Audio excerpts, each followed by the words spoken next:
నమస్తే welcome to Bharati news నేను సోను వెంకటేష్ ముందుగా హెడ్లైన్స్ చూద్దాం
రాష్ట్ర ప్రభుత్వం సకాలంలో బిల్లులు చెల్లించకపోవడంతోనే నిర్మాణ పనుల్లో జాప్యం జరుగుతోందని నిజామాబాద్ పార్లమెంటు సభ్యులు ధర్మపురి అరవింద్ ఆగ్రహం వ్యక్తం చేశారు. దేశంలోని 543 పార్లమెంట్లలో నిజామాబాద్ పార్లమెంటు పరిధిలోనే ఎక్కువ ఆర్ఓబీలు మంజూరయ్యాయని చెప్పారు. రాష్ట్ర అభివృద్ధిలో కాంగ్రెస్ ప్రభుత్వం ఇలానే వ్యవహరిస్తే భవిష్యత్తులో కేసీఆర్కు పట్టిన గతే కాంగ్రెస్కు పడుతోందని పేర్కొన్నారు. బీజేపీతోనే అభివృద్ధి సాధ్యమని అన్నారు. నిజామాబాద్ జిల్లా కేంద్రం కలెక్టరేట్లోని ఐడీఓసీ సమావేశ మందిరంలో రైల్వే ప్రాజెక్టుల పనులపై జిల్లా కలెక్టర్ సంబంధిత రైల్వే శాఖ అధికారులతో ఎంపీ అరవింద్ సమీక్షించారు. అనంతరం కలెక్టరేట్ వద్ద ఎంపీ ధర్మపురి అరవింద్ మీడియాతో మాట్లాడుతూ ఆర్ఓబీ నిర్మాణ పనుల కోసం రాష్ట్ర ప్రభుత్వం సకాలంలో నిధులు మంజూరు చేయకపోవడంతోనే జాప్యం జరుగుతోందని ఆరోపించారు. ఈ విషయాలపై అవగాహన లేకుండా టీపీసీసీ చీఫ్ మహేష్ కుమార్ గౌడ్ మాట్లాడటం హాస్యాస్పదమని పేర్కొన్నారు. దేశంలోని 543 పార్లమెంట్లలో అన్నింటికంటే నిజామాబాద్ పార్లమెంటుకు ఎక్కువ ఆర్ఓబీలు మంజూరయ్యాయని అన్నారు. కేంద్ర ప్రభుత్వం నిధులు ఎప్పుడో డిపాజిట్ చేసిందని, కేంద్రం ఎక్కడా కూడా నిధులు పెండింగ్లో పెట్టలేదని అరవింద్ స్పష్టం చేశారు. ఇప్పటి వరకు చేపట్టిన 7 ఆర్ఓబీలలో ఒకటి పూర్తయిందని అన్నారు. 93 కోట్ల అంచనా వ్యయంతో మాధవనగర్ ఆర్ఓబీ పనులు ప్రారంభమైతే ఇప్పుడు 120 కోట్లకు చేరిందని గుర్తు చేశారు. మహేష్ కుమార్ గౌడ్ రాష్ట్ర ప్రభుత్వ వాటాను తొందరగా మంజూరు చేయించాలని అన్నారు. రాష్ట్ర ప్రభుత్వం కాంట్రాక్టర్లకు బిల్లులు ఇవ్వకపోవడంతోనే ఆర్ఓబీ పనుల్లో తీవ్ర జాప్యం జరుగుతోందని మండిపడ్డారు. గత బీఆర్ఎస్ ప్రభుత్వం వ్యవస్థను భ్రష్టు పట్టించిపోయిందని అన్నారు. రైల్వే ఓవర్ బ్రిడ్జ్లు పైన రివ్యూ పెట్టమని ఇవాళ కలెక్టర్ గారు రివ్యూ మీటింగ్ పెట్టడం జరిగింది. 543 పార్లమెంట్లలో అన్నిటికంటే ఎక్కువ రైల్వే బ్రిడ్జ్లు శాంక్షన్ అయినాయి మన పార్లమెంట్. దేశం మొత్తం అండర్ బ్రిడ్జ్ అని ఓవర్ బ్రిడ్జ్ ఇంకా 3 కూడా చేపిస్తున్నాయి.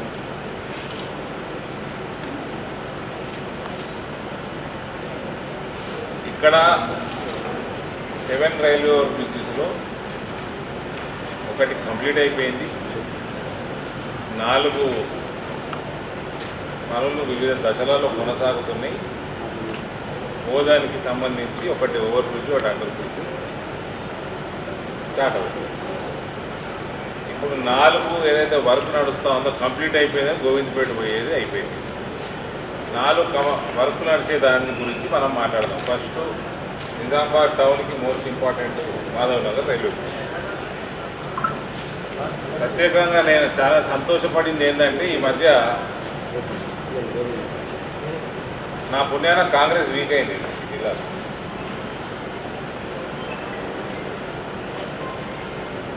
మహేష్ కుమార్ గౌడ్ గారికి పిసిసి అధ్యక్షుడు పదవి వచ్చినందుకు ఆయనకు అభినందనలు తెలియజేస్తున్నారు. మరోసారి అభినందనలు ఎందుకు తెలియజేస్తున్నారు అంటే రైల్వే ఓవర్ బ్రిడ్జ్ల గురించి ఆయన మాట్లాడి ఎంపీ గారు దాని గురించి పట్టించుకోవాలి, తొందరగా వేపియాలని మాట్లాడారు. నేను ఇంతకుముందు చాలాసార్లు చాలా ఇంట్రెస్ట్ తోటి తీసుకునే కొన్ని విషయాలలో ఫస్ట్కు సంబంధించి రైతుల విషయాలు, రెండోది రైల్వే బ్రిడ్జ్ చాలాసార్లు మాట్లాడినా ఆయన విన్నట్టు లేదు. ఇప్పుడు మళ్ళీ మొత్తం చరిత్ర చెప్తా. 7 వర్క్స్లో టోటల్ 10 వర్క్స్లో పెండింగ్ 3 కూడా అది కూడా నేను శాంక్షన్ చేపిస్తా. ఒకటి 50-50 మాధవ్ నగర్, వేరే అన్ని 100% ఫండింగ్ రైల్వేస్. ఫస్ట్ మాధవ్ నగర్కి వద్దాం. మహేష్ గారికి రిక్వెస్ట్ చేసేది ఫస్ట్ 93 కోట్ల ఎస్టిమేట్. దీని చరిత్ర కూడా చెప్తా. దీనికి 2 లేన్ ఉండే, 2 లేన్ ఉంటే ట్రాఫిక్ అంతా లేకుండా 2 లేన్ శాంక్షన్ అయి ఉంటే ఫస్ట్ కవిత గారి టైంలో.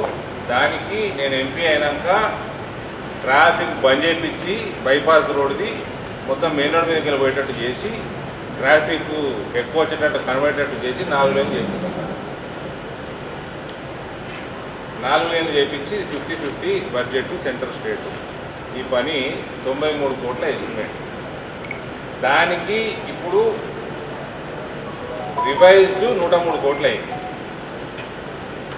10 కోట్లు ఎస్టిమేటు రివైజ్ చేసి సబ్మిట్ చేసి ఏప్రిల్ 2024లో చేసారు. కాంగ్రెస్ అధ్యక్షులు గారికి ఇవన్నీ మీరు నోట్ చేసుకోండి. ఏప్రిల్ 2024లో 10 కోట్ల రివైజ్డ్ ఎస్టిమేట్ పంపించారు. స్టేట్ గవర్నమెంట్ శాంక్షన్ చేయాలి. అది తొందరగా శాంక్షన్ చేయించండి. లేకపోతే వీళ్ళ ఆఫీసర్లు ఏమంటారు అంటే ఫస్ట్ ఒక సైడ్ చేస్తాం బ్రిడ్జ్, తర్వాత ఇంకో సైడ్ చేస్తాం అంటున్నారు. ఈ ఇన్స్టాల్మెంట్ పనులు మనకు వద్దు. ఇది సబ్మిట్ చేసి కూడా 6 నెలలు అయింది. 10 కోట్లు శాంక్షన్ చేయించండి. ఈ రివిజన్ కూడా ఫౌండేషన్ డీవియేషన్ అవ్వడం వల్ల జిఎస్టీ కొంచెం పెరగడం వల్ల మేజర్గా ఫౌండేషన్ డీవియేషన్స్ అవ్వడం వల్ల రివైజ్డ్ డ్రాయింగ్స్, రివైజ్డ్ ఎస్టిమేట్లు అయ్యాయి. అడవి మామిడిపల్లి నిర్మాణ పనులకు కేంద్ర నిధులు ఎప్పుడో వచ్చాయని, ఇప్పటి వరకు రాష్ట్ర ప్రభుత్వం నయా పైసా కూడా ఇవ్వలేదని ధర్మపురి అరవింద్ తెలిపారు.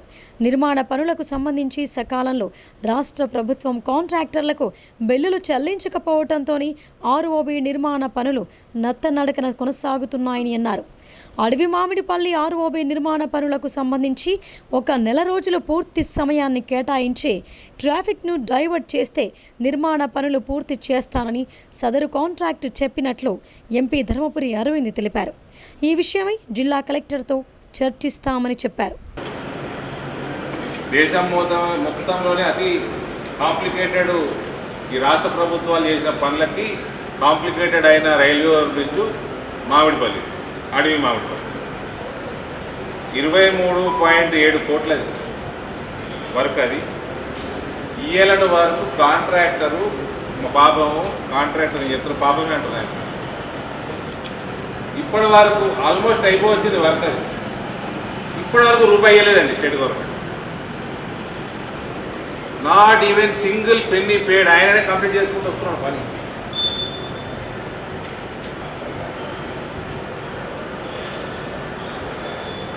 మొత్తం డబ్బు డైవర్ట్ చేసుకున్నారు స్టేట్ గవర్నమెంట్. అది ఆఫీసర్సే ఒప్పుకున్నారు. మరి దాన్ని వాపస్ ఎట్లా చేస్తారు మహేష్ కుమార్ గౌడ్ గారు? ఈ డబ్బు మొత్తం డిపాజిట్ చేసింది సెంట్రల్ గవర్నమెంట్. 2016లో కొంచెం అమౌంట్ డిపాజిట్ చేసారు, 2021లో మిగిలిన అమౌంట్ డిపాజిట్ చేశారు. కేంద్రానికి వెళ్ళి నిధులు వచ్చి దశాబ్దాలు కలిసి వాడుకున్నదా, లేకపోతే మీ వాళ్ళు వాడుకుంటున్నారా అది చూసి రైల్వే పైసలు రైల్వేస్కి ఇచ్చేయండి. జర దయచేసి కాంట్రాక్టర్లకు పేమెంట్ చేయండి. అయినా కూడా కాంట్రాక్టర్ని నేను ఎందుకు మెచ్చుకుంటున్నా అంటే డబ్బులు ఏదో రకంగా కిందవాడి మీద వాడి తెచ్చుకుంటారు సార్. ట్రాఫిక్ 1 మంత్ డైవర్ట్ చేయండి, అక్కడ చాలా ఇరుకుగా ఉంది, ట్రాఫిక్ డైవర్ట్ చేయకపోతే పనులు చేయడానికి లేదు, నెల రోజులు డైవర్ట్ చేయండి, నేను వర్క్ కంప్లీట్ చేసి ఓపెన్ చేపిస్తాను అని ఆయన మాట్లాడడం జరిగింది. గంగపుత్రులను ఆర్థికంగా ఆదుకుని వారిని లక్షాధికారులను చేయడమే ప్రభుత్వ లక్ష్యమని రూరల్ ఎమ్మెల్యే భూపతి రెడ్డి అన్నారు. చేపలను దళారులకు విక్రయించి నష్టపోవద్దని, స్వయంగా చేపలు విక్రయిస్తే అధిక లాభాలు గడించవచ్చని ఆయన సూచించారు. దర్పల్లి మండలంలోని రామడుగు ప్రాజెక్టులో చేప పిల్లల విడుదల కార్యక్రమాన్ని నిర్వహించారు. ఈ కార్యక్రమానికి rural MLA doctor Bhupathi Reddy ముఖ్య అతిథిగా విచ్చేసి అదనపు కలెక్టర్తో కలిసి రిజర్వాయర్లో చేప పిల్లలను విడుదల చేశారు. అంతకుముందుగా ఎమ్మెల్యే భూపతి రెడ్డితో పాటు ఇతర నాయకులు, అధికారులను గంగపుత్రులు శాలువాలతో ఘనంగా సన్మానించారు. ఈ సందర్భంగా ఎమ్మెల్యే మాట్లాడుతూ గంగపుత్రులను ఆర్థికంగా బలోపేతం చేసేందుకే ప్రభుత్వం ఉచితంగా చేప పిల్లలను పంపిణీ చేస్తోందని తెలిపారు. ఆ దిశగా ప్రభుత్వం అన్ని సౌకర్యాలను కల్పిస్తోందని అన్నారు. గంగపుత్రులు అడిగిన అన్ని విన్నపాలను ముఖ్యమంత్రి దృష్టికి తీసుకువెళ్లి త్వరలో పరిష్కారానికి కృషి చేస్తానని ఆయన హామీ ఇచ్చారు. గంగపుత్రులు చేపలను పట్టి దళారులకు అమ్మటం ద్వారా వారికొచ్చే లాభాలను కోల్పోతున్నారని, చేపలను గ్రామాలలో స్వయంగా అమ్ముకుంటే 100% లబ్ధి పొందవచ్చని ఆయన హితవు పలికారు. ఈ కార్యక్రమంలో మండల కాంగ్రెస్ అధ్యక్షులు ఆర్మూర్ చిన్న బాలరాజ్, జిల్లా అధికార ప్రతినిధి చెలమెల నర్సయ్య, మార్కెట్ కమిటీ చైర్మన్ ముప్ప గంగారెడ్డి, నాయకులు మనోహర్ రెడ్డి, సుభాష్, బొక్కల బాలయ్య, చెలమెల శ్రీనివాస్, గంగపుత్ర సంఘం నాయకులు, అధికారులు తదితరులు పాల్గొన్నారు. వల్ల మనకు లాభాలు కలుగుతాయి. సో ఇవాళ చాలా విషయాలు చెప్పారు, ఇక్కడ డేటా కూడా ఇచ్చారు. అయితే మనకు అంటే 2-3 అంశాలే ఇక్కడ ఎక్కువ కనబడుతున్నాయి. ప్రాబ్లము చేపల పెంపకంలో ఏం ప్రాబ్లం లేదు, ఎందుకంటే మంచి క్వాలిటీ వాటర్ ఉంది, మనకు ఆక్సిజన్ ఎక్కువ ఉండి అంతా కూడా మట్టి అదంతా కూడా బాగుంటుంది కాబట్టి చేపలు బాగా పెరుగుతాయి. ఒకటేంటంటే మనము మార్కెటింగ్లో కొంచెం లోపాలు కనబడుతూ ఉన్నాయి. ఇప్పుడు ఇంతకుముందు శేఖర్ గౌడ్ గారు చెప్పినట్టు మనం ఏదో మధ్యవర్తులకు అమ్మేసి తక్కువ ధరకు అమ్మేసి వచ్చిన లాభాలు వాళ్ళు దనుకోబోతున్నారు. దాని బదులు నేను మన ఈ డిస్ట్రిక్ట్ ఫిషరీస్ ఆఫీసర్ వారితో కూడా మాట్లాడినప్పుడు కూడా చెప్పినాను, వీళ్ళకు మార్కెటింగ్ స్ట్రాటజీస్ కొరకు కావాల్సిన కోల్డ్ చైన్ కానీ, ఇంకా హైజీనిక్ ట్రాన్స్పోర్ట్ సిస్టమ్ కానీ, ఇవన్నీ కూడా మనం చేసి మనం రిటైల్ ఇప్పుడు మనకు హోల్సేల్కి అమ్ముతున్నాం. ఒక అడ్వాన్స్గా మనం తీసుకొని మళ్ళీ దానికి ఇంకా ఇంట్రెస్ట్ అంటే ఇప్పుడే నాకు తెలిసింది, ఇచ్చిన అడ్వాన్స్కి కూడా 6 నెలల తర్వాత ఇంట్రెస్ట్ వసూలు చేస్తున్నట్టే మనకు ఎక్కువ లాభాలు రావు. వానికి వస్తాయి, వచ్చిన పైసలు కూడా మనకు ఫ్రీ ఇస్తున్నట్టు కాదు, ఇంకా మితికి ఇస్తున్నట్టు లెక్క. సో కాబట్టి మనమే చేపలు బట్టి మనమే రిటైల్గా అమ్ముకుంటే, ఇప్పుడు ఇక్కడ అమ్మిననుకో రామడుగు ప్రాజెక్టు మీద అమ్మితే 100 రూపాయలు, అదే ఊళ్ళో పోయి అమ్మితే 120 రూపాయలు వస్తుంది. సో అందుకని దానికి తగిన మెకానిజంను మనం ప్రొవైడ్ చేయాలా, అయితే ఎక్కువ లాభాలు వస్తాయి. ఎందుకంటే అంత చిన్న చిన్న సొసైటీస్ ఎక్కువ ఆర్థికంగా లేవు కాబట్టి మీరు ఎక్కువ లాభాలు పొందొచ్చినాయి అన్నది. ఎస్సీ వర్గీకరణ సుప్రీంకోర్టులో ఆమోదించబడినప్పటికీ రాష్ట్ర ప్రభుత్వాలు ఇప్పటివరకు అమలు చేయకపోవడంతో మాదిగ జాతి ఉపకులాల ప్రజలకు తీవ్ర అన్యాయం జరుగుతోందని ఎంఆర్పీఎస్ జిల్లా అధ్యక్షుడు కనక ప్రమోద్, ఎంఎస్పీ జిల్లా అధ్యక్షుడు సరికెల పోశెట్టి ఆగ్రహం వ్యక్తం చేశారు. ఇకనైనా రాష్ట్ర ప్రభుత్వం ఎస్సీ వర్గీకరణను అమలు చేయాలని వారు కోరారు. జిల్లా కేంద్రంలో ఎంఆర్పీఎస్ జిల్లా అధ్యక్షుడు కనక ప్రమోద్, ఎంఎస్పీ జిల్లా అధ్యక్షుడు సరికెల పోశెట్టి మాట్లాడుతూ రాష్ట్ర ప్రభుత్వం ఎస్సీ వర్గీకరణ బిల్లు ఆమోదించాలని కోరుతూ ఈ నెల 16న ఎంఆర్పీఎస్ అలాగే అనుబంధ సంఘాల రాష్ట్ర సదస్సు నగరంలోని శ్రావ్య గార్డెన్లో ఏర్పాటు చేశామని అన్నారు. ఎస్సీ వర్గీకరణ సుప్రీంకోర్టులో ఆమోదించబడ్డ రాష్ట్ర ప్రభుత్వాలు ఇప్పటివరకు అమలు చేయకపోవటం వల్ల మాదిగ జాతి, మాదిగ ఉపకులాల ప్రజలకు తీవ్ర అన్యాయం జరుగుతోందని అన్నారు. రాష్ట్ర ముఖ్యమంత్రి రేవంత్ రెడ్డి వర్గీకరణ చేయకపోవటం వల్ల మాదిగ జాతి ఉద్యోగ రంగంలో తీవ్రంగా నష్టపోతోందని, ఇకనైనా రాష్ట్ర ప్రభుత్వం ఎస్సీ వర్గీకరణ అమలు చేయాలని కోరారు. ఎస్సీ వర్గీకరణ బిల్లు ఆమోదం కోసం జిల్లాలో ఎంఆర్పీఎస్ మరియు అనుబంధ సంఘాల రాష్ట్ర సదస్సును ఏర్పాటు చేశామని అన్నారు. ఈ సదస్సులో మందకృష్ణ మాదిగ భవిష్యత్తు కార్యాచరణను ప్రకటిస్తారని తెలిపారు. రాష్ట్ర ప్రభుత్వం ఇకనైనా త్వరగా వర్గీకరణ చేయకపోతే మందకృష్ణ మాదిగ అధ్యక్షతన ఉద్యమం కొనసాగుతోందని అన్నారు. జిల్లాలోని ఎంఆర్పీఎస్ శ్రేణులు మరియు అనుబంధ సంఘాల ఉద్యోగస్తులు అధిక మొత్తంలో హాజరై రాష్ట్ర సదస్సును విజయవంతం చేయాలని పిలుపునిచ్చారు. ఈ కార్యక్రమంలో ఎంఆర్పీఎస్ జిల్లా సీనియర్ నాయకులు మైలారం బాలు మాదిగ ఉద్యోగస్తుల జాతీయ నాయకులు తెడ్డు గంగారం మాదిగ ఉద్యోగస్తుల రాష్ట్ర ఉపాధ్యక్షులు సురేష్ మాదిగ, నిజామాబాద్ జిల్లా మాదిగ ఉద్యోగుల సంఘం ప్రతినిధులు మైలారం గంగాధర్, మారుతి, రమేష్ తదితరులు పాల్గొన్నారు. గత 3 సంవత్సరాలుగా పెండింగ్లో ఉన్న స్కాలర్షిప్ ఫీజు రీయింబర్స్మెంట్ తక్షణమే విడుదల చేయాలని పీడీఎస్యూ రాష్ట్ర కార్యదర్శి నామాల ఆజాద్ డిమాండ్ చేశారు. ప్రైవేట్ డిగ్రీ, పీజీ కళాశాలల యాజమాన్యాలతో చర్చలు జరిపి సమస్యను పరిష్కారం కోసం ప్రభుత్వ చొరవ చూపాలని ఆయన కోరారు. రాష్ట్ర ప్రభుత్వం నుంచి అందాల్సిన 3 సంవత్సరాల స్కాలర్షిప్లు రాకపోవడంతో డిగ్రీ మరియు పీజీ కళాశాలలను గత 2 రోజుల నుండి యాజమాన్యాలు మూసివేసి ఆందోళనకు దిగాయి. కళాశాలలు బంద్ పెట్టడానికి గల కారణాలను తెలంగాణ యూనివర్సిటీ రిజిస్ట్రార్ ఆచార్య యాదగిరి, ఆడిట్ సెల్ డైరెక్టర్ ఆచార్య చంద్రశేఖర్లను కలిసే వివరించడం జరిగిందని అసోసియేషన్ అధ్యక్షులు హరిప్రసాద్, కోఆర్డినేటర్ నరాల సుధాకర్ తెలిపారు. ఫీజు రీయింబర్స్మెంట్ డబ్బులు రాకపోవడంతో ఉద్యోగులకు గత కొన్ని నెలల నుండి జీతభత్యాలు ఇవ్వలేకపోతున్నామని తెలిపారు. ప్రభుత్వానికి తమ ఇబ్బందులను తెలియజేయాలని విన్నవించుకున్నారు. ఇంకా ఈ కార్యక్రమంలో నిశిత, రాజు, సూర్యప్రకాష్, సుజన్, అరుణ్ కుమార్, రాజు, శ్రీనివాస్, అతీక్ తదితరులు పాల్గొన్నారు. 10 ఏళ్ల విరామం తర్వాత అధికారంలోకి వచ్చిన కాంగ్రెస్ పార్టీలో వర్గ పోరు తగ్గడం లేదు. గతం నుంచి ఉన్న నాయకులకు పార్టీ అధికారంలోకి వచ్చిన తర్వాత చేరిన నాయకుల మధ్య జరుగుతున్న విభేదాలు తారాస్థాయికి చేరుకున్నాయి. దీంతో అసలైన కార్యకర్తలు ఎటు వెళ్లాలో తెలియక సతమతమవుతున్నారు. కామారెడ్డి జిల్లా బాన్సువాడలో కాంగ్రెస్ నాయకుల మధ్య మాటల యుద్ధం నడుస్తోంది. ఇటీవల MLA Pocharam Srinivas Reddy Varni market committee పాలకవర్గ ప్రమాణ స్వీకారం చేస్తున్న సందర్భంలో మాజీ ఎమ్మెల్యే ఏనుగు రవీందర్ రెడ్డిని ముఖ్యమంత్రి రేవంత్ రెడ్డి, టీపీసీసీ అధ్యక్షులు మహేష్ కుమార్ గౌడ్లు బాన్సువాడ నుంచి వెళ్లాలని చెప్పినా వెళ్లటం లేదని బాహాటంగా కార్యకర్తలతో పోచారం అన్నారు. నాతో ఓడిపోయినట్టు వ్యక్తులు చాలా మంది ఉన్నారు. రాజకీయాలు ఉంటాయి, పార్టీలు ఉంటాయి. మన పార్టీ గొడుగున పనిచేస్తున్నట్టు సందర్భంలో పార్టీ బలపడాలి, మనం బలపడాలి. కానీ ఒకరినొకరు నిందించుకోవడం, తిట్టుకోవడం మంచి పద్ధతి కాదు. ఆ విధంగా కొంతమంది నా మహానుభావుడు రెచ్చగొట్టి కొంతమంది ప్రోత్సహిస్తా ఉన్నాడు. ఇంకా అదే కార్యక్రమం కొనసాగుతా ఉన్నాం. దానికి తోడుగా మీకు చెప్పాలి, నేను కూడా ఈ మీటింగ్ లో ముఖ్యమంత్రి గారు చెప్పారు, ఆయన వినిపించి పిసిసి ప్రెసిడెంట్ మహేష్ కుమార్ గారు చెప్పారు పిలిపించి, అయ్యా రవీందర్ రెడ్డి గారు నువ్వు బాన్సువాడ కాలు పెట్టకు, పోచారం శ్రీనివాస్ రెడ్డి గారు ఎమ్మెల్యేగా మా ఎంబడి వచ్చిండు,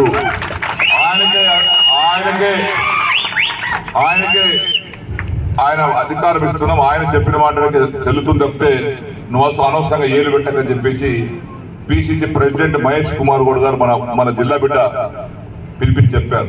మా ఇద్దరు మా ముంగట్నే మేము మీటింగ్ పెట్టి ఒక దగ్గర కూర్చుంటే ఆ సందర్భంలో పిలిచి చెప్పారు. నాకు సురేష్ రెడ్డి గారు, నేను, జూపల్లి గారు ఉన్నాం.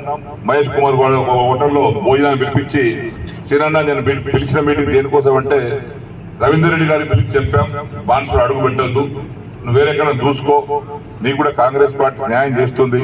ఇక్కడ పడి శ్రీనివాస్ రెడ్డి గారు ఎమ్మెల్యేగా వచ్చాడు కాబట్టి అక్కడ పోయి ఏలు పెట్టి కాలు పెట్టి పార్టీకి నష్టపరచబద్దని చెప్పేసి కూడా ముఖ్యమంత్రి గారు చెప్పారు, పిసిసి ప్రెసిడెంట్ గారు చెప్పారు. ఈ విషయంపై ఏనుగు రవీందర్ రెడ్డి మరో సమావేశంలో తీవ్రంగా స్పందించారు. తన పట్ల సీఎం అన్న మాటలు నిజమైతే తడిబట్టలతో తిమ్మాపూర్ తిరుమల వెంకటేశ్వర స్వామి ఆలయం ఎక్కడానికి పోచారం సిద్ధమా అని విలేకరుల సమావేశంలో సవాల్ విసిరారు. గత ఎన్నికల్లో కాంగ్రెస్ పార్టీ అభ్యర్థిగా పోటీ చేశానని, తనను నమ్ముకున్న కార్యకర్తలను విడిచి ఎక్కడికి వెళ్లేది లేదని ఖరాఖండీగా చెప్పారు. తాను ఇక్కడే ఉంటానని, బొమ్మందేవపల్లి చౌరాస్తాలో స్థలం కొన్నానని, ఇక్కడే ఇల్లు కడతానని, కాంగ్రెస్ కార్యకర్తలకు అండగా ఉంటానని అన్నారు. దీంతో కాంగ్రెస్ నాయకులు, కార్యకర్తలు అయోమయానికి గురవుతున్నారు. ఈ రకంగా బాధ కలిగే విషయం ఇప్పుడు నాకేం పరపడదు. కాంగ్రెస్ పార్టీ అధిష్టానం ఆదేశిస్తే ఢిల్లీలో పోయి ఏఐసిసి ఆఫీస్ గేట్ గవర్నమెంట్ ఉంటాను, నేను సిన్సియర్ కార్యకర్తలు పనిచేస్తానని చెప్పాను. కానీ ఇక్కడ ఉన్న కార్యకర్తల సంగతి ఏంటి? గత 30-40 సంవత్సరాల నుంచి టార్చర్ భరించలేక ఓపికతోని మా ప్రభుత్వం వచ్చింది, మాకు మంచి జరుగుతుంది, మేము గరీబులకు ఇల్లు ఇప్పించుకుంటాం, మంచి చేసుకుంటాం అనే సందర్భంలో మరి మీరు వచ్చిండ్రు, వచ్చిన మేము స్వాగతం చెప్తుంది. మరి కలిసి పనిచేస్తే అందరూ మంచిగా ఉండాలని ఆలోచన చేస్తే నువ్వు వెళ్ళిపోవాలంటే మరి ఎందుకోసం వెళ్ళిపోవాలంటారు? ఏమి సంద అయితే లేదు, వెళ్ళిపోవాలంటారు. నాకు ఇది కావాలి అంటే నేను పోతే మన పిక్చర్ పెడిగా ఇష్టం వచ్చినట్టు రాజకాలు చేయొచ్చు అనుకుంటురా?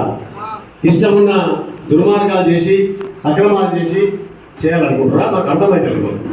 ఇవాళ నేను చెప్తా ఉన్నాను, కాంగ్రెస్ పార్టీ కార్యకర్తలకు ఏ మాత్రం హాని జరిగినా వాళ్ళ కాపలా కుక్కలేక ఉండి నేను పనిచేస్తానని చెప్పి సందర్భంగా ఎందుకంటే మేము కాంగ్రెస్ పార్టీ బొగుల మీదకి దిగిరాలి. సోనియా గాంధీ, రాహుల్ గాంధీ, మల్లికార్జున ఖర్గే, కేసీ వేణుగోపాల్, రేవంత్ రెడ్డి వీళ్ళందరూ ఆదేశిస్తేనే వచ్చే పోటీ చేసిన ఎలక్షన్లో కూడా ఎంపీ ఎలక్షన్లో కూడా నన్ను రేవంత్ రెడ్డి మెచ్చుకున్నాడు. అన్నా నువ్వు మంచిగా పనిచేస్తుంటే ఎంపీ జైరాబాద్ ఎంపీ గెలిచింది, అసలు మాన్సువాడలా అంత మంచిగా అయితే అనుకోలేదు, నీకు చాలా పకడ్బందీగా పనిచేసి రిజల్ట్ తీసుకొచ్చినట్టు నేను ఒకటే చెప్పాను. రాబోయే నిజామాబాద్ మున్సిపల్ కార్పొరేషన్ ఎన్నికల్లో అన్ని స్థానాల్లో విజయాన్ని సాధించడమే పార్టీ ప్రధాన లక్ష్యమని అర్బన్ ఎమ్మెల్యే ధన్పాల్ సూర్యనారాయణ అన్నారు. ప్రధానమంత్రి మోదీ నేతృత్వంలో భారతదేశం ప్రపంచ 3వ అతిపెద్ద ఆర్థిక వ్యవస్థగా ఎదగడమే కాకుండా 10 సంవత్సరాల్లో తీసుకొచ్చిన పథకాలు ప్రతి సామాన్యుడి జీవితంలో మార్పు తీసుకొచ్చాయని ఆయన తెలిపారు. జిల్లా కేంద్రంలోని అర్బన్ ఎమ్మెల్యే క్యాంపు కార్యాలయంలో ఆత్మీయ సమ్మేళనం ఘనంగా నిర్వహించారు. నిజామాబాద్ పార్లమెంటు సభ్యుడు అరవింద్ ధర్మపురి ఆత్మీయ సమ్మేళనానికి ముఖ్య అతిథిగా హాజరయ్యారు. ఈ ఆత్మీయ సమ్మేళనంలో అర్బన్ ఎమ్మెల్యే ధన్పాల్ కార్పొరేటర్లకి, కార్యకర్తలకు దిశానిర్దేశం చేశారు.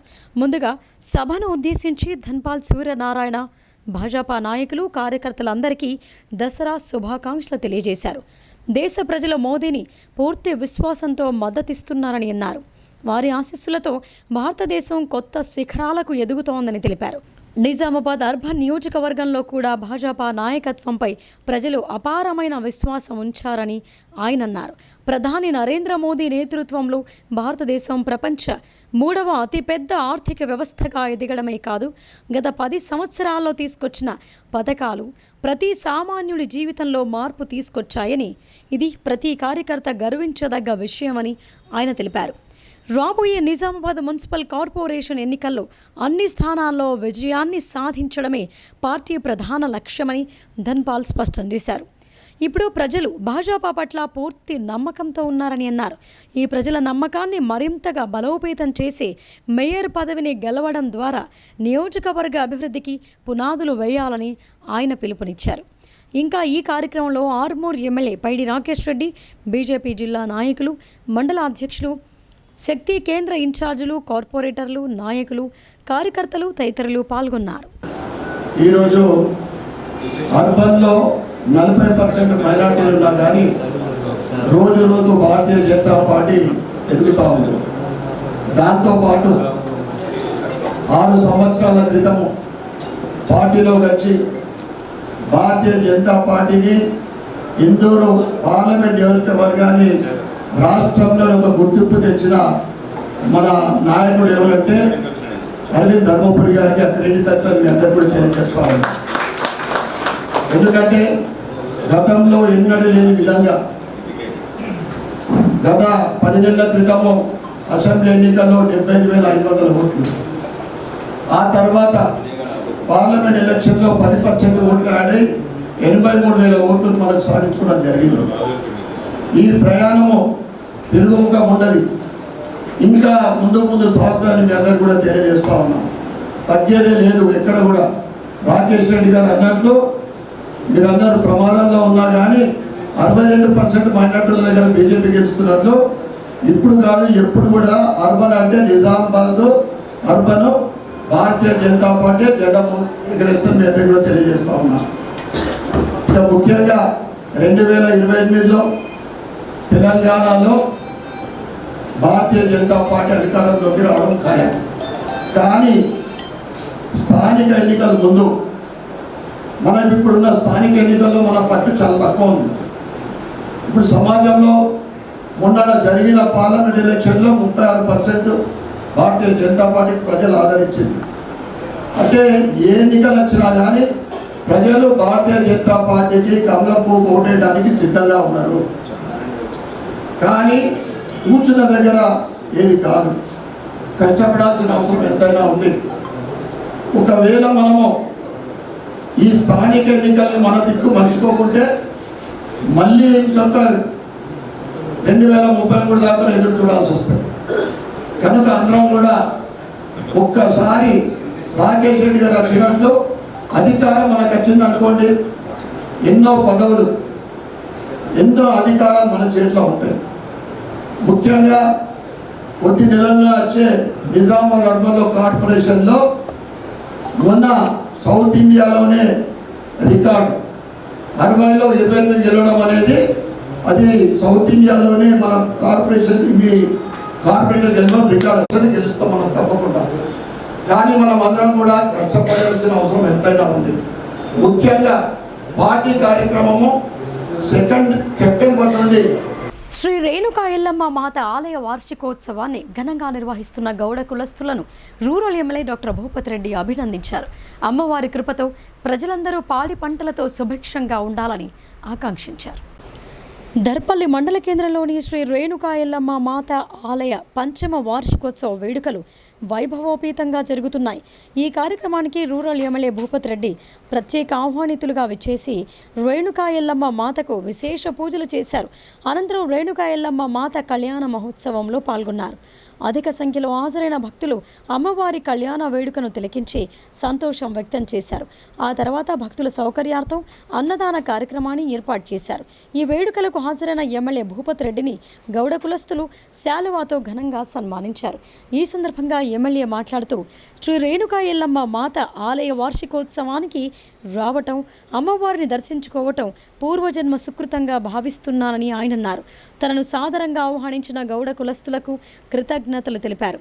కాంగ్రెస్ ప్రభుత్వం గౌడ కులస్తుల అభ్యున్నతికి అన్ని విధాలుగా సహాయ సహకారాలు అందిస్తోందని అన్నారు. ఈ కార్యక్రమంలో మార్కెట్ కమిటీ చైర్మన్ ముప్ప గంగారెడ్డి, మండల కాంగ్రెస్ అధ్యక్షుడు ఆరుమూర్ చిన్న బాలరాజ్, గౌడ సంఘం మండల అధ్యక్షుడు సురేందర్ గౌడ్, సంఘం అధ్యక్షుడు నిమ్మల గంగాధర్ గౌడ్, గౌడ కులస్తులు, నాయకులు, కార్యకర్తలు పాల్గొన్నారు. ఎంఐఎం, బీజేపీ, బీఆర్ఎస్ పార్టీలు కాంగ్రెస్ ప్రభుత్వంపై చేస్తున్న అబద్ధపు ప్రచారాలు మానుకోవాలని కాంగ్రెస్ పార్టీ ఎన్నికల ప్రచార కమిటీ రాష్ట్ర జాయింట్ కన్వీనర్ సయ్యద్ కైసర్ హెచ్చరించారు. 9 నెలల్లో 85,000 ఉద్యోగాలిచ్చిన ఘనత కాంగ్రెస్ పార్టీదని ఆయన అన్నారు. నగరంలోని జిల్లా కాంగ్రెస్ భవన్లో జరిగిన మీడియా సమావేశంలో కాంగ్రెస్ పార్టీ ఎన్నికల ప్రచార కమిటీ రాష్ట్ర జాయింట్ కన్వీనర్ సయ్యద్ కైసర్ మాట్లాడుతూ ఎంఐఎం, బీజేపీ, బీఆర్ఎస్ పార్టీలు జిల్లాలో హైడ్రా మాదిరి కూల్చివేతలు చేపడతారని, పేద మధ్యతరగతి ప్రజలకు అబద్ధపు ప్రచారాలు చేస్తూ కాంగ్రెస్ పార్టీ పట్ల అనుచిత వ్యాఖ్యలు చేస్తున్నారని అన్నారు. పేద మధ్యతరగతి ప్రజల అభ్యున్నతి ధ్యేయంగా పనిచేస్తున్న సీఎం రేవంత్ రెడ్డి ప్రభుత్వం అలాంటి చర్యలకు పాల్పడదని ఆయన తెలిపారు. బడాబాబులు ఆక్రమించుకున్న భూములను, కట్టడాలను ప్రభుత్వం స్వాధీనం చేసుకుంటోందని ఆయన స్పష్టం చేశారు. గతంలో ఏ ప్రభుత్వం కూడా ఇవ్వని విధంగా 9 నెలల్లో 85,000 ఉద్యోగాలు కాంగ్రెస్ ప్రభుత్వం ఇచ్చిందని ఆయన తెలిపారు. నర్సింగ్లో మైనార్టీలకు 300, గురుకులంలో 300, డిఎస్సిలో 150 ఉద్యోగాలు వచ్చాయని ఆయన తెలిపారు. అలాగే క్రీడాకారుడు సిరాజ్ను మొట్టమొదటిసారిగా డీఎస్పీగా తమ ప్రభుత్వం నియమించిందని అన్నారు. ఒలింపిక్ క్రీడల్లో పాల్గొనడానికి జిల్లాకు చెందిన నిఖత్ జరీన్కు రాష్ట్ర ప్రభుత్వం 2 కోట్ల రూపాయలు అందజేసిందని ఆయన చెప్పారు. ప్రభుత్వం ఇచ్చిన హామీలతో పాటు మిగిలిన హామీలను సైతం అమలు చేస్తూ ప్రజల మన్ననలు పొందుతుంటే ఓర్వలేని రాజకీయ పార్టీలు తప్పుడు ప్రచారాలు చేస్తూ పబ్బం గడుపుతున్నాయని ఆయన ఎద్దేవా చేశారు. ఇకనైనా తప్పుడు ప్రచారాలు మానుకొని రాష్ట్ర అభివృద్ధికి, జిల్లా అభివృద్ధికి సహకరించాలని ఆయన కోరారు.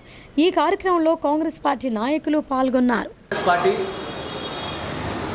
అన్ని క్యాస్ట్లకి, హిందూ, ముస్లిం, సిక్, ఇసాయి అందరికీ మేలు చేసే పని చేస్తుంది. బీఆర్ఎస్ వాళ్ళు అడుగుతుండ్రు, మైనారిటీస్కి ఏం చేస్తుండ్రు మీరు? ఎంఐఎం పార్టీ వాళ్ళు అడుగుతుండ్రు, మైనారిటీస్ ఏం చేస్తుండ్రు? నేను వాళ్ళకు చెప్తున్నా, ఇక మీరు చెప్పే సమాధానం కాంగ్రెస్ పార్టీ దగ్గర కూడా తయారుగా ఉంటుంది. నిఖత్ జరీన్ని 10 ఇయర్స్ నుంచి మీరు ఏమి ఇచ్చిండ్రు? బీఆర్ఎస్ వాళ్ళు, బీజేపీ వాళ్ళు ఏదైనా ఇచ్చిండ్రా మీరు? కానీ కాంగ్రెస్ పార్టీ ఒలింపిక్స్ ప్రిపరేషన్ కోసం 2 crores రూపీస్ ఇచ్చింది. 2 crores. దాంతోపాటు 600 square yards జూబ్లీ హిల్స్లో ల్యాండ్ ఇచ్చింది. దాని విలువ అట్లీస్ట్ 25 to 30 crores ఉంటుంది. దాంతోపాటు డిఎస్పీ పోస్ట్ కూడా వచ్చింది. సిరాజ్ని సిరాజ్ని కూడా వచ్చింది, మొహమ్మద్ సిరాజ్ క్రికెటర్ని. దీంతోపాటు గురుకుల్లో, నర్సింగ్లో మైనారిటీస్ వాళ్ళకి అబౌవ్ 300 జాబ్లు వచ్చినాయి వాళ్ళకు నర్సింగ్లో. నిజామాబాద్ నుంచే 20 to 25 మెంబర్స్కి జాబ్ ఇచ్చింది మైనారిటీస్ దగ్గర. దీంతో పాటు మీరు చూడండి 7,000 వేకెన్సీస్ ఇచ్చిండ్రు నర్సింగ్లో. డిఎస్సిలో నిజామాబాద్లో వాళ్ళకు ఉర్దూ పీటీఎస్కి 10 years నుంచి 15 years ఒక పోస్ట్ లేకుండే. మేము దానికోసం పోరాడినాం. కాంగ్రెస్ పార్టీ ఇవాళ 2 familiesకి జాబ్ వచ్చినాయి, 2 members ఉర్దూలో specially. 100 members SDT school assistant PTs అంతా కలిపి నియర్ అబౌట్ 150 జాబ్ దొరికినాయి. అంటే ఎడ్యుకేషన్ కోసం మేము చేస్తున్నాం, హెల్త్ కోసం చేస్తున్నాం, మహిళలకు బస్ ఫ్రీ. చెప్పండి, చేసినరా మీరు ఎప్పుడైనా ఇది? కానీ కాంగ్రెస్ పార్టీ రేవంత్ రెడ్డి గారు చెప్పిన మాట, కాంగ్రెస్ పార్టీ సోనియమ్మ చెప్పిన మాట, రాహుల్ గాంధీ ప్రియాంక మేడం చెప్పిన మాటని నిలబడి. ఇప్పుడు షార్ట్ బ్రేక్ తీసుకుందాం. Stay tuned.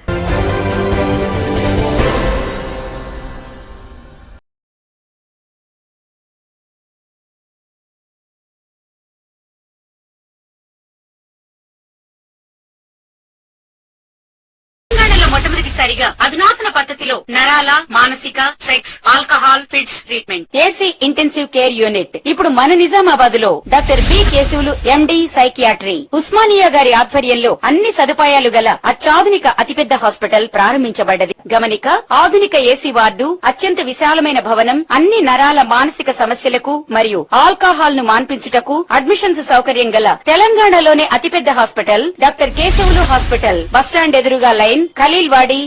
తక్కువ ఖర్చుతో హైదరాబాద్ స్థాయి అత్యాధునిక వైద్య సదుపాయం కావాలనుకుంటున్నారా?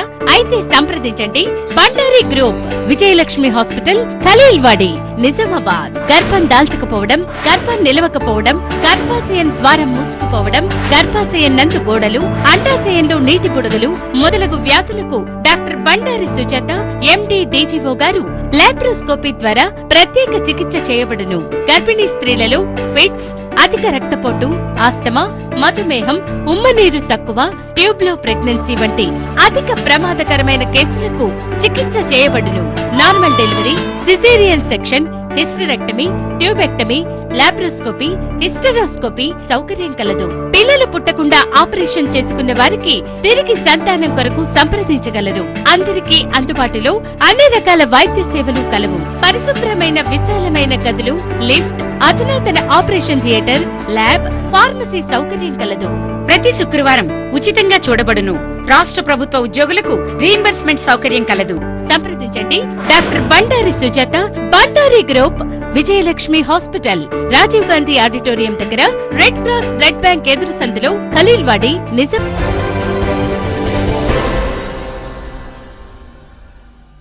Welcome back.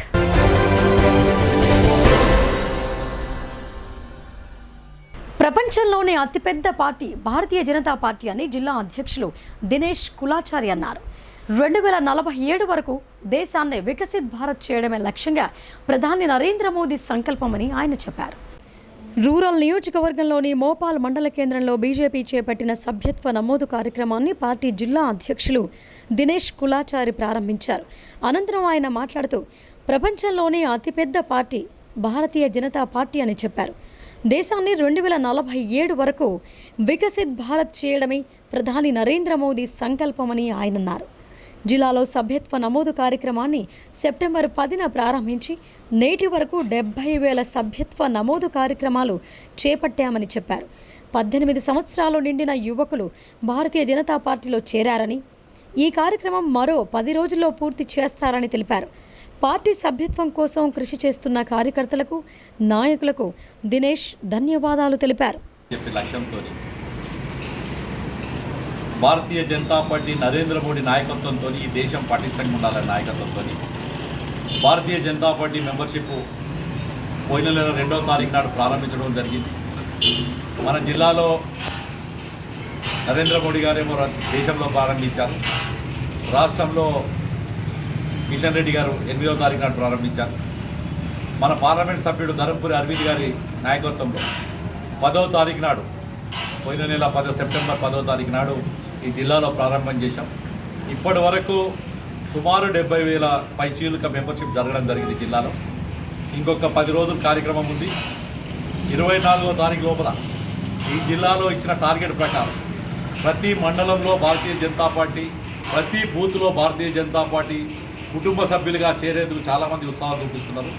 వారందరినీ కూడా భారతీయ జనతా పార్టీలకు ఆహ్వానం చెప్తూ ఈరోజు నిజామాబాద్ పట్టణంలో కూడా గౌరవ పార్లమెంట్ సభ్యుడు, శాసనసభ్యుడితో పాటు అలాగే ఇప్పుడు మోపాల్లో కూడా అందరూ కూడా మోపాల్లో మండలంలో ప్రతి గ్రామంలో ఈరోజు మెంబర్షిప్ చేయడం జరిగింది. అంటే భారతీయ జనతా పార్టీకి మంచి స్పందన వస్తుంది. రూరల్లో ఇప్పటికీ 19,000 మంది భారతీయ జనతా పార్టీలో చేరడం జరిగింది. ఇది గతంలో ఎన్నడూ జరగలేదు, ఏ రాజకీయ పార్టీకి లేదు రూరల్లో ఇంతమంది మెంబర్షిప్. ఇలా ఇంకా కూడా 10 రోజుల్లో దీన్ని ఇంకా పెంచుతామన్నా, ఇంకా పెద్ద ఎత్తున చేస్తామన్నా అని చెప్పి చాలామంది కార్యకర్తలు ఉన్నారు. ఈరోజు ఒక క్రియాశీల కార్యకర్త సభ్యులు కావాలంటే 100 మంది సాధారణ సభ్యులు చేర్పించాల్సిన అవసరం ఉంది. వీళ్ళు ఎవరిని చూసినా కానీ వాళ్ళ ఫోన్లలో 100 దాటినాయి, 70 అయినాయి, 80 అయినాయి, ఇంకొక రోజులో కంప్లీట్ చేస్తారు, 2 రోజులు కంప్లీట్ చేస్తా అంటున్నారు.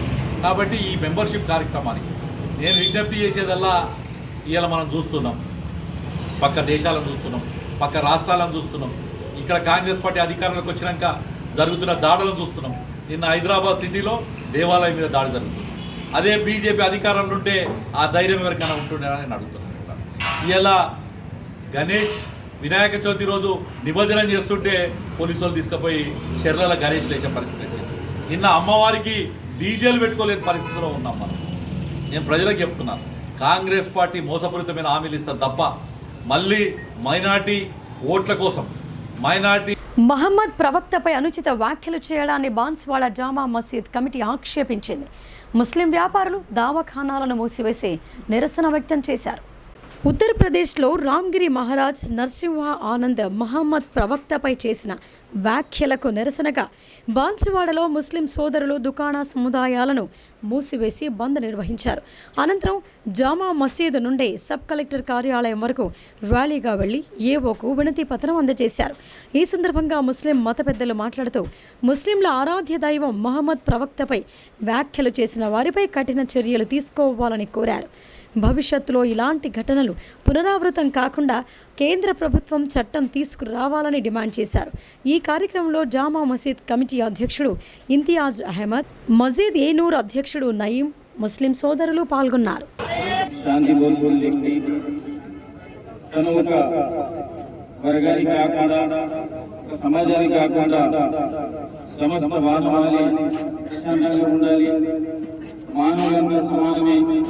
మనుషులంతా సమానమే.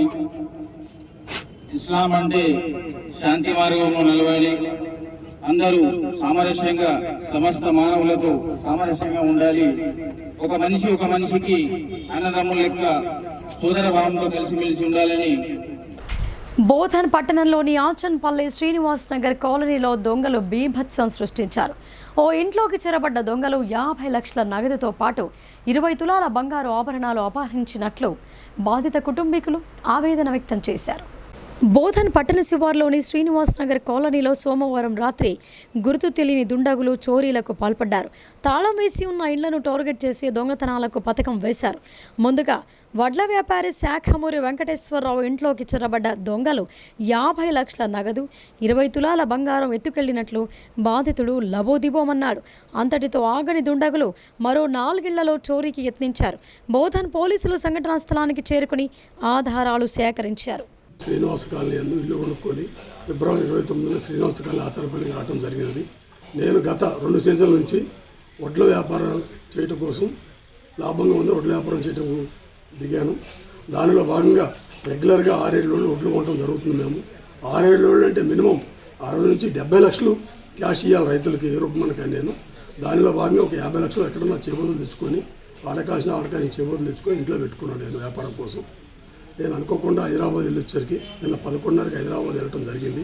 తిరిగి రిటర్న్ ఏకుందాం 3 గంటలకు వచ్చేసరికి అంటే నా ఇంట్లో దొంగలు పడి ఇల్లు తాళాలు పగలగొట్టి ఇంట్లో ఉన్న 20 తులాల బంగారం 50 లక్షల క్యాష్ను దొంగలించారు. ఎడపల్లిలో సద్దుల బతుకమ్మ సంబరాలు అంబరాన్నంటాయి. మహిళామణులు బతుకమ్మ పాటలపై నృత్యాలు చేసి అలరించారు. ఎడపల్లి మండల కేంద్రంలో దసరా తరువాత బతుకమ్మ పండుగను కన్నుల పండుగగా నిర్వహించడం గ్రామస్తుల ఆనవాయితీ. బతుకమ్మ పండుగ కోసం గ్రామ పెద్దలు ప్రత్యేక ఏర్పాట్లు చేశారు. తాజా మాజీ జెడ్పీ ఉపాధ్యక్షురాలు రజితా యాదవ్ ఆధ్వర్యంలో బతుకమ్మ సంబరాలను ప్రారంభించారు. మహిళామణులు రంగురంగుల పూలతో బతుకమ్మలను తీర్చిదిద్దారు. అనంతరం డప్పు చప్పుళ్ల మధ్య బతుకమ్మలను ఊరేగించగా ప్రధాన కూడలలో మహిళలు బతుకమ్మ పాటలు పాడుతూ ఆనందోత్సాహాల మధ్య నృత్యాలు చేశారు. కోటగిరిలో శ్రీ దుర్గామాత నిమజ్జన శోభాయాత్ర అత్యంత వైభవంగా జరిగింది. జోగినీలు పోతురాజుల ఆటపాటలతో ఆకట్టుకున్నారు. కోటగిరి మండల కేంద్రంలో శ్రీ రేణుకాదేవి నవరాత్రి ఉత్సవ కమిటీ ఆధ్వర్యంలో దుర్గామాత నిమజ్జన శోభాయాత్ర కన్నుల పండుగగా నిర్వహించారు. 9 రోజులు అమ్మవారికి ప్రత్యేక పూజలు, అభిషేకాలు, కుంకుమార్చన కార్యక్రమాలు నిర్వహించారు. గ్రామస్తులు, మహిళలు అమ్మవారికి ప్రత్యేక పూజలు చేశారు. శోభాయాత్ర సందర్భంగా వాహనాన్ని రంగురంగుల పూలతో అలంకరించి ప్రధాన వీధుల గుండా దుర్గామాతను ఘనంగా ఊరేగింపు నిర్వహించారు. అడుగడుగున మహిళలు అమ్మవారికి హారతులిచ్చి ప్రత్యేక పూజలు చేశారు. మళ్లీ రావమ్మ దుర్గమ్మ అంటూ గంగమ్మ ఒడికి సాగనంపారు. హైదరాబాద్కు చెందిన జోగినీలు, పోతురాజులు శోభాయాత్రలో సందడి చేశారు. విద్యుత్ దీపాల అలంకరణలు, జోగినీల నృత్యాలు, పోతురాజుల విన్యాసాలతో గ్రామంలో సందడి నెలకొంది. జోగినీలు, పోతురాజుల నృత్యాలు, విన్యాసాలు అందరినీ ఆకట్టుకున్నాయి. బ్యాండ్ మేళాల మధ్య యువకులు, చిన్నారులు నృత్యాలు చేశారు. భక్తి శ్రద్ధలతో దుర్గామాతను గంగమ్మ ఒడికి చేర్చారు. శోభాయాత్రలో ఎలాంటి అవాంఛనీయ సంఘటనలు చోటు చేసుకోకుండా ఎస్ఐ సందీప్ బందోబస్తు ఏర్పాటు చేశారు. ఈ కార్యక్రమంలో ఉత్సవ కమిటీ సభ్యులు, గ్రామ పెద్దలు, యువకులు, అధిక సంఖ్యలో మహిళలు పాల్గొన్నారు.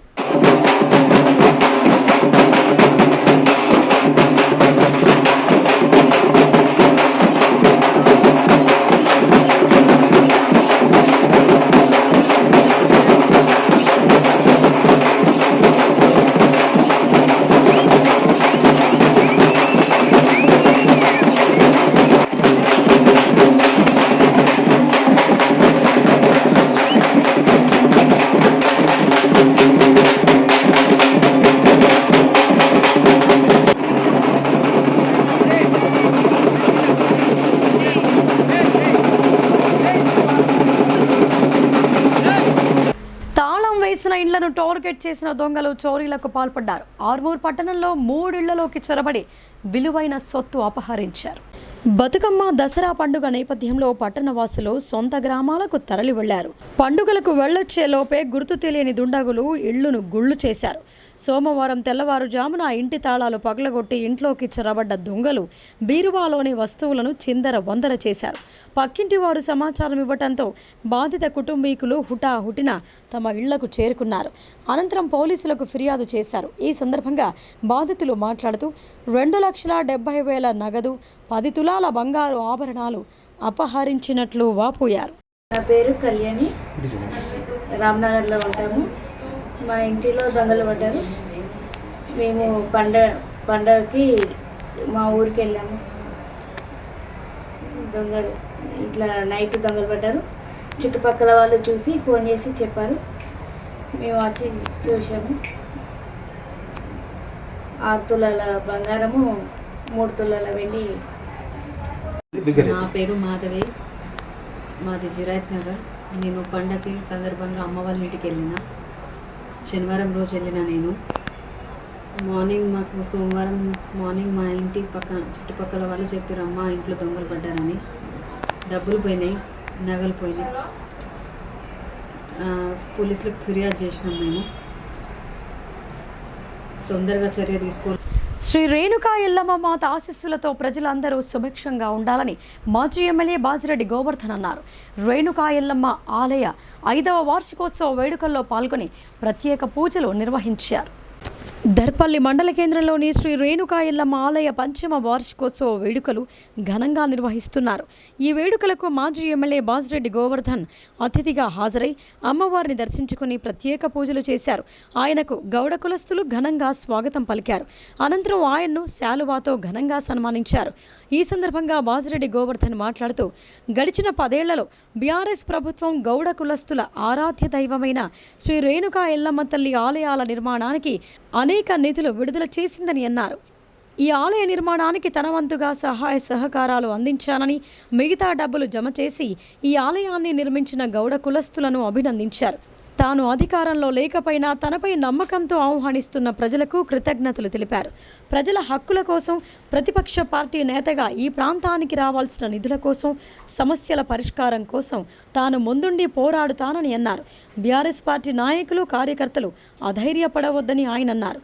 ఈ కార్యక్రమంలో మాజీ జెడ్పీటీసీ బాజిరెడ్డి జగన్, మాజీ ఎంపీపీ నల్లసారిక, బీఆర్ఎస్ పార్టీ మండల అధ్యక్షుడు మహిపాల్ యాదవ్, మాజీ అధ్యక్షుడు నల్ల హనుమంతరెడ్డి, మండల గౌడ సంఘం అధ్యక్షుడు సురేందర్ గౌడ్, కుల సంఘం అధ్యక్షుడు నిమ్మల గంగాధర్ గౌడ్, కిషోర్ రెడ్డి, నజీర్, మజీద్, ఎస్పీ లింగం, శంకర్ నాయక్, శేఖర్ రెడ్డి, గౌడ సంఘ సభ్యులు, నాయకులు తదితరులు పాల్గొన్నారు.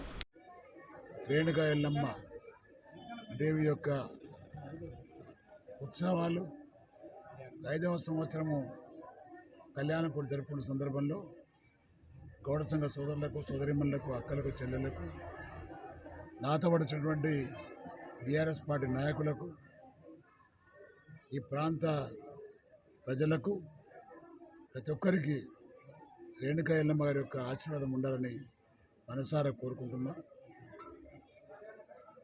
అదేవిధంగా గతంలో టీఆర్ఎస్ ప్రభుత్వం ఉన్నప్పుడు గౌడ సోదరులు విజ్ఞప్తి మేరకు ఈ దేవాలయానికి మేమందరం కూడా కృషి చేసి చాలా అభివృద్ధి చేయడం జరిగింది. గౌడ సోదరులు కూడా వాళ్ళు స్వయంగా సొంత డబ్బులతో ఈ దేవాలయం అభివృద్ధి చేసుకున్నారు. ఈ విధంగా ప్రతి కుల సోదరులు వాళ్ళ కులదేవతలకు ఈ విధంగానే గౌరవించుకుంటున్నారు. కాబట్టి వారందరికీ నేను కృతజ్ఞుడిని. మరి నన్ను ఇక్కడికి ఆహ్వానించి దేవీమాత యొక్క ఆశీర్వాదం నాకు ఇప్పించినందుకు ప్రతి ఒక్కరికి పేరు పేరున ధన్యవాదాలు తెలియజేస్తున్నా. ప్రజలందరూ కూడా సుఖంగా, సంతోషంగా ఉండాలని, అమ్మవారి యొక్క ఆశీర్వాదం ప్రతి ఒక్కరి మీద ఉండాలని, ఈ ప్రాంతం మీద ఉండాలని మనసారా కోరుకుంటున్నా. మరి ఈరోజు ఎలక్షన్లు అయిన తర్వాత ఫస్ట్ టైం రావడం జరిగింది ఇక్కడికి.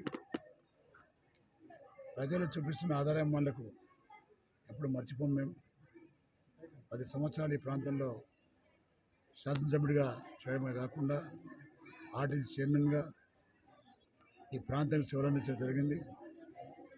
మరి ఈరోజు అధికారం లేకపోయినా ప్రజల యొక్క ఆదరణ మరి ఆ విధంగా ఉంది. టీఆర్ఎస్ పార్టీ మీద ఉంది. గత ప్రభుత్వాలు చేసినటువంటి కార్యక్రమాలు ఈ ప్రభుత్వాలు కూడా కొనసాగించాలని. ఇప్పుడు సంక్షిప్త వార్తలు చూద్దాం.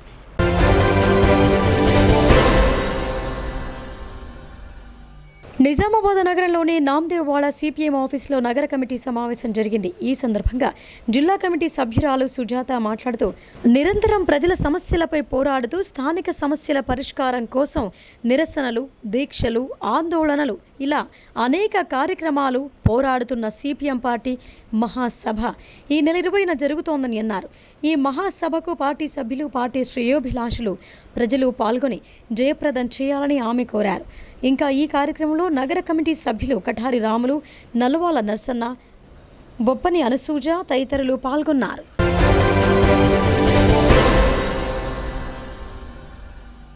ఐఎంఏ ఇచ్చిన పిలుపులో భాగంగా ఇండియన్ మెడికల్ అసోసియేషన్ నిజామాబాద్ ఆధ్వర్యంలో కోల్కతాలో అమానుష దాడిలో ప్రాణాలు కోల్పోయిన పీజీ వైద్యురాలి కుటుంబానికి న్యాయం జరగాలని జూనియర్ డాక్టర్లు చేపట్టిన పోరాటానికి సంఘీభావం తెలుపుతూ ఐఎంఏ వైద్యులు నల్ల బ్యాడ్జీలు ధరించి ప్రెస్ మీట్ నిర్వహించారు. ఈ సందర్భంగా ఐఎంఏ అధ్యక్షులు డాక్టర్ దామోదర్ రావు, ప్రధాన కార్యదర్శి డాక్టర్ కొట్టూరు శ్రీశైలంలు మాట్లాడుతూ, కోల్కతాలో పీజీ వైద్యురాలిపై జరిగిన హత్యాచార నిందితులను కఠినంగా శిక్షించాలని గత కొద్ది రోజులుగా పశ్చిమ బెంగాల్లో ఆమరణ నిరాహార దీక్ష చేస్తున్న జూనియర్ డాక్టర్లు న్యాయమైన పోరాటానికి ఐఎంఏ వైద్యుల మద్దతుంటుందని అన్నారు. భారతీయ జనతా పార్టీ రాష్ట్ర శాఖ పిలుపులో భాగంగా ఎంపీ ధర్మపురి అరవింద్, జిల్లా అధ్యక్షుడు దినేష్ కులాచారి సూచన మేరకు ఉమ్మడి నిజామాబాద్, ఆదిలాబాద్, మెదక్, కరీంనగర్ పట్టభద్రుల ఎమ్మెల్సీ ఎన్నికల ఓటరు నమోదు కార్యక్రమాన్ని నిర్వహించారు. ఇందులో భాగంగా ఎడపల్లి మండల కేంద్రంలో బీజేపీ సీనియర్ నాయకులు కందగట్ల రామచందర్ ఆధ్వర్యంలో పట్టభద్రులను కలిసి ఓటు నమోదు చేసుకోవాలని కోరారు. మండల కేంద్రంలో గల 217, 218, 220 పోలింగ్ బూతులలో ఓటరు నమోదు కార్యక్రమాన్ని చేపట్టారు. ఈ కార్యక్రమంలో జిల్లా కార్యవర్గ సభ్యులు మల్లెపూల శ్రీనివాస్, బూత్ అధ్యక్షుడు ద్యాకం సాయిరెడ్డి, దేవర్ల నవీన్, ప్రధాన కార్యదర్శి చైతన్య, అభినవ్, పేట గంగాధర్, ప్రదీప్, అనిరుద్, రఘు, నర్సింగ్ తదితరులు పాల్గొన్నారు.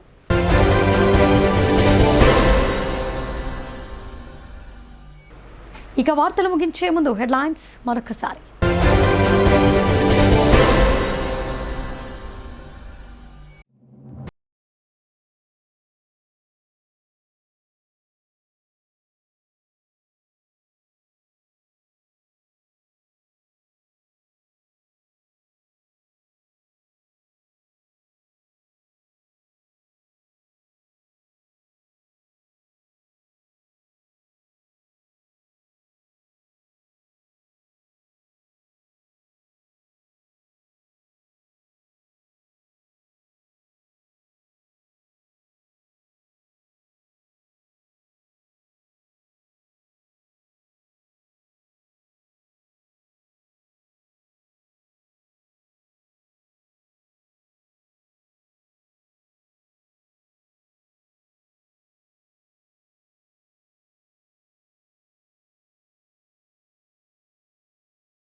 ఇవి బులెటిన్ విశేషాలు. చూస్తూనే ఉండండి భారతీ న్యూస్.